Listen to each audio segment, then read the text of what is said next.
HP ল্যাপটপের যখন আমরা বায়োস বিল্ড করি তখন আমাদের কি ডিএমআই মিসিং হয়। নতুন যে বায়োসটা আমরা বিল্ড করি সেটাতে ডিএমআই মিসিং হয়। এই বিষয়টা ডিএমআই ট্রান্সফারটা আমরা অনেকেই জানি, অনেকেই আমরা জানি না বিষয়টা। যে ভাইরা জানে না তাদের জন্য আমি আজকে ছোট্ট একটা ভিডিও তৈরি করছি। তো এটা তো সফটওয়্যার দিয়ে করা যায়। তো যদি ডিএমআই ইনফরমেশন মিসিং হয় তাহলে আমরা ল্যাপটপ অন করলে আমরা এই ধরনের একটা ইনফরমেশন দেখতে পাই, যেখানে system board, city number, serial number সব মিসিং দেখায়। তো আমরা কি করি, মাদারবোর্ডের মেন ব্যাকআপ থেকে সিরিয়াল নাম্বারটা নিয়ে আমরা অফিসিয়াল সাইট থেকে ইএক্সি এটাকে ডাউনলোড করি এবং সেখান থেকে আমরা মি রিজিয়ন এবং বায়োস রিজিয়নটাকে নতুন ফাইলের মধ্যে ইনজেক্ট করি এফআইটি টুলসের মাধ্যমে। এবং সেই এফআইটি টুলসের মাধ্যমে যখন আমরা এটাকে বিল্ড করি, তো আউট ইমেজ যে ফাইলটা হয় সেটার মধ্যে যেই ফাইলটা তৈরি হয় সেই ফাইলটার মধ্যে কোনো ডিএমআই থাকে না, কোনো ইনফরমেশান থাকে না, যার কারণে আমরা ল্যাপটপ যদি সেটা প্রোগ্রাম করি তাহলে সেটা মিসিং দেখাবে। তো খুব সহজে আপনারা তো সফটওয়্যার ব্যবহার করতে পারেন, আমি এই কারণে দেখাচ্ছি যে ভাইরা আমরা জানি না তাদের জন্য অনেক হেল্পফুল হবে। আপনারা এইচএক্সডি এবং হেক্স ওয়ার্কশপ দুটো সফটওয়্যার দিয়ে আপনারা এটা বিল্ড করতে পারেন খুব সহজে। তো দেখেন ডিএমআই ইনফরমেশনটা কীরকম হয়। যেমন আমরা এই মেন ব্যাকআপ ফাইল, যে ফাইলটাকে যদি আমরা কি করি, ড্র্যাগ করি, আমি এখান থেকে দেখেন আপনারা এই যে ইনফরমেশনগুলো আমরা দেখতে পাচ্ছি, serial number, product, city number, এই ইনফরমেশনগুলো আমরা যে ফাইলটা বিল্ড করলাম, যেমন আউট ইমেজ ফাইল, এটার মধ্যে যখন আমরা দেখব তখন দেখবেন যে এই ফাইল ইনফরমেশনগুলো কিন্তু নাই। এই দেখেন এই ফাইলটা তৈরি হলো। এই ফাইলটা যদি আমরা এখন প্রোগ্রাম করি তাহলে কি কি মিসিং আসবে, যেইটা আপনাদেরকে দেখালাম সেই মিসিংটা আসবে। ল্যাপটপ যখনই অন করবেন তখনই সিস্টেম এই সব ইনফরমেশনগুলো আসবে। তো সফটওয়্যার ব্যবহার করতে পারেন, কিন্তু আপনারা খুব সহজে হেক্স ওয়ার্কশপ আর এইচএক্সডি এই সফটওয়্যারটা দিয়ে আপনারা 2-1 মিনিটের মধ্যে এটাকে রিকভার করতে পারবেন। তো আসেন দেখি কিভাবে আপনারা করবেন। এই যে ইনফরমেশনগুলো আছে এই ইনফরমেশনগুলোকে আমরা নতুন যে ফাইলটা সেই ফাইলটার মধ্যে আমরা ট্রান্সফার করব।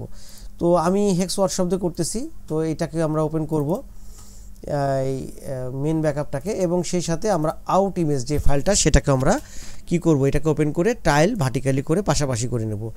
তো এই পাশটাতে আসছে, ডান পাশে আসছে হলো আমাদের মেন ব্যাকআপ ফাইল, আর বাম পাশে হচ্ছে আমাদের আউট ইমেজ ফাইল যেটা নতুন বিল্ড করা হয়েছে। তো এখন আমরা এটার যে কপিটা করব সেখানে আমরা এখানে সার্চ দেব, আমরা এমইউডি বলে সার্চ দেব। তো এটা দিয়ে যদি আমরা সার্চ দিই তাহলে আমাদেরকে দেখেন এমইউডি বলে আউট ইমেজে যদি যাই তাহলে দেখেন এখানে কি কি ইনফরমেশান আছে। এখানে যেসব ইনফরমেশানগুলো আছে এগুলো কিন্তু ল্যাপটপের কোনো ইনফরমেশান না।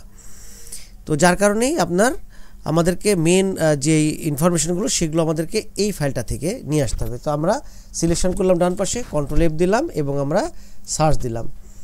তো এই পাশে দেখেন, এই পাশে কি আসছে, এই পাশে সব নাম্বারগুলো আছে। কোন নাম্বারগুলো আছে আমরা যদি খুব ভালো করে খেয়াল করে দেখি, এখানে আমরা 2K80DW, এটা তার মানে আমাদের সিরিয়াল নাম্বারটা এখানে আমরা দেখতে পাচ্ছি। দেখেন 2K8MD96U, এটা হলো product city number, product number, city number তারপরেই আছে।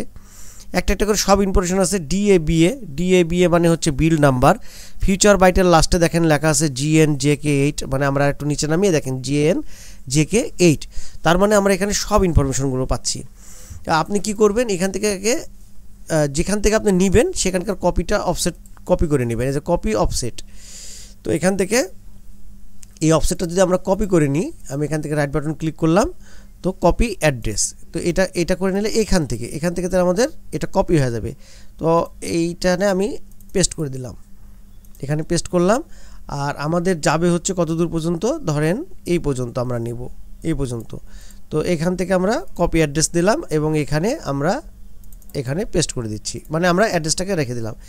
তো আমরা এখান থেকে এখানে সিলেকশন করে কপি নেব এবং এই পাশে পার করব, বাম পাশে পার করব। তো সেক্ষেত্রে আমরা ধরেন যদি আমরা এখান থেকে যাই, এবার আপনি কন্ট্রোল ই দেন, কন্ট্রোল ইতে আপনি ব্লক হবে, এই কন্ট্রোল জিতে গো টু অফসেট আর সেট ব্লক করতে হবে। আগে আমাদেরকে যেই অফসেট থেকে আমরা শুরু করব সেই অফসেটটা আমরা এখানে টাইপ করে দেব। তো এখান থেকে কপি নিচ্ছি, কপি নেওয়ার পরে এখানে আমরা পেস্ট করব, গো করলাম। এই যে এখান থেকে সিলেকশন হয়েছে, এবার সেট ব্লক, এই জায়গাটা দেখবেন, এই জায়গাটা এই কাজটা করলে কিন্তু হবে। সেট ব্লক করব কোথায়, আমরা লাস্ট যেইটা আমরা জিএন এর কপি, এখান থেকে আমরা সেট ব্লক করে নেব। তো পেস্ট করলাম এবার ওকে করলাম, এটা আমাদের কপি হয়ে গেল। ঠিক এইখানেও ঠিক আমরা এইভাবে পার করব। আমরা উপরে নিলাম, এবার কল করব হচ্ছে কোন জায়গা, আমরা কল করব হচ্ছে ঠিক কপি, আমরা এখানে পেস্ট করব, গো করলাম, দেখেন এখানে ব্ল্যাঙ্ক হয়ে আছে, ইনফরমেশন নাই। এবার সেট ব্লক, পুরো ইনফরমেশনটা চলে আসবে। সেট ব্লক কতটুকু করব, এতটুকু করব, কপি পেস্ট, একবারে সব আসবে, কোনো রকম ঝামেলা নাই। এবার এখান থেকে আমরা কপি নেব, কপি আর এই পাশে নিয়ে এসে আমরা পেস্ট করব। তো পেস্ট করে দিলাম, পেস্ট করে দিলে কিন্তু এই ইনফরমেশনগুলো চলে আসছে, দেখেন সব ইনফরমেশনগুলো চলে আসছে।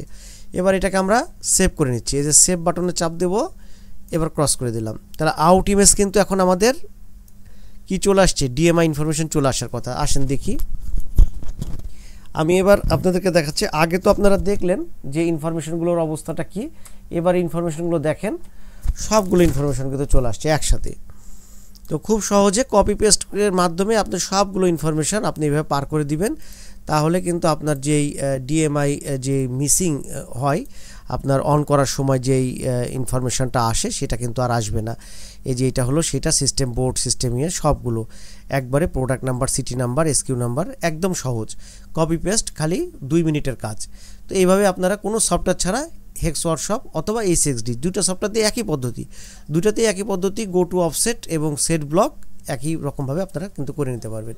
তো ডিএমআই ট্রান্সফারটা আপনাদেরকে দেখালাম ছোট্ট একটা ভিডিওর মাধ্যমে। আশা করি যে ভাইরা এই বিষয়টা জানেন না তাদের জন্য অনেক হেল্প হবে। ধন্যবাদ, সবাই ভালো থাকবেন, আল্লাহ হাফেজ, আসসালামু আলাইকুম।